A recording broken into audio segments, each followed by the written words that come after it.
Donna McKechnie, I'm so thrilled you're on Broadway. How's Broadway treating you? Madame Morrible and Wicked. Fantastic. Yeah. I love it so much. The show is so fantastic. Yeah. It always has been. I mean, when I saw the show, like in the beginning, it was Sure. fantastic. But when I got a call to, what would you think about, doing the show? And I went, well, I think I have to see it first. Yeah. To see if I could do it, because it's been 30 years. And I saw it and I went, oh, I have to do this. I'd be so proud to be on that stage. It's like being in a rock concert. The screams at the end. Yeah, it's crazy. And it's practically full every night. When I go out of the stage door after the show, every night I see these faces just light up, and they love the show so much, they get it. And beyond that, it's just gorgeous music. The score is fantastic. Yeah, it's just a wonderful thing. I love how you look in the Madame Morrible drag. Yes. You look fabulous. I was thinking about all the shows you've been in, and in some ways, this might be the biggest. I mean, Yeah. it's like a theme park. I mean, Yeah. people say yeah. that all the time, but it's a very... I've never been in a show like this. Yeah. It's fantastic. Everybody works so hard all the time. There is a show on stage, and then there's a whole other choreographed, practiced show going on backstage, because we have to have patterns of travel, and people are constantly changing, and dressers are with the costume bags, and prop people are running in and to holding the curtain, and it's a miraculous thing, and they really know what they're doing. Mm-hmm. They've been doing it a while, but they love it. Everyone is just such a good person. Yeah. So at what point did you embrace your legend status? You're a Broadway legend. I mean, that first of all, that Cassie dance, that choreography Yeah, alone, you're such a big part of history. Yes, thank you. And But you're obviously won a Tony Award for it's that. a humbling experience, though. Yeah. Do you know what I mean? I'm proud of it. I sort of get it. It's enough years later that I kind of can step back a little bit, but I don't see myself that way. I mean, I'm surviving. Yeah. Michael's legacy of a chorus line is just, I mean, it's still playing everywhere, all around the world. It's always playing somewhere.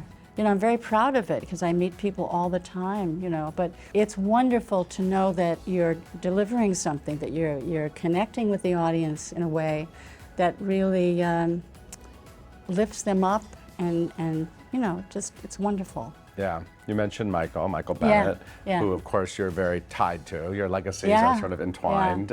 He owned this building. Yes. This building, 890 Broadway, a Right. legendary rehearsal space. There was a point in time when every major Broadway show, especially in the 80s and 90s, rehearsed there. Do you have I specific... rehearsed here. You've rehearsed here, so do you have, what are your specific memories of being here? Well, I remember when he got really excited about getting it, he said, I found a place where there are no poles. And, most of the big studios Sure. had that, but he was thrilled. And, to see it still thriving, and dancers running up and down the stairs here, it's beautiful. In '83, when they did that, when you did the special performance of A Course, that's when it became the longest running show, right? Yes, at I that saw a time. photo online of you rehearsing Music in the Mirror in this building. Yeah. You're a part of it. You're a part of I love of it. this history. I love it so much. Chorus Line, I think, is such a show that holds up so beautifully. There's like museum revivals, right? A lot of times they do revivals that's kind of like, we want to make it look like the original. Yeah, with the original staging and choreography. What is your thought of that? Do you like to see a Chorus Line sort of done classically, or do you like to see it like... classically. Yeah, me too. I have a really... The same leotard. It's so subjective. I have such a hard time seeing it any other way. Yeah. Because I think his work is so perfect. Yeah. He worked so hard, and we all saw it, and we all were part of it, which is a great thing, to help shape it. And he collaborated with everybody, his staff, the dancers, and it's so perfect, because I saw all the things he was trying to do and he didn't quite do, and then he found the right way to do it, and it was like there's not one, in my opinion, not one dead moment in that show, and it's just paced and it's thrilling, and the choreography suits every character, and so it's really hard for me to see it with different steps. And it's also partly your story. Obviously, it was built out of the stories of a bunch of dancers, a bunch of your friends. When you say something is based on truth, and you fictionalize a character, right. people don't believe you. Right. You have to go, okay, it's the truth. But it was That was the character of Cassie was the hardest part to land, in our rehearsals because of the writing, because it was fictionalized so much. To accommodate the story that he wanted to do, kind of a secondary story. The main story being, of course, the dancers' audition and their individual, personal stories. So that was that took a lot of time and effort to do that. How does it feel to actually execute that big dance number on stage? It's such a special moment for a performer to get, and it's such an iconic performance. Can you have describe something the emotions? designed for in such a personal way, for me, Michael was so generous. And now when I train other Cassies at times, I have to make sure I tell them this is what it's about, this is what you're doing, and these are the stages of it, but find your own interpretation, find your own, because every dancer has their strengths and weaknesses, and he built this on what he could see me do. When I started doing the dance, I thought, it's killing me.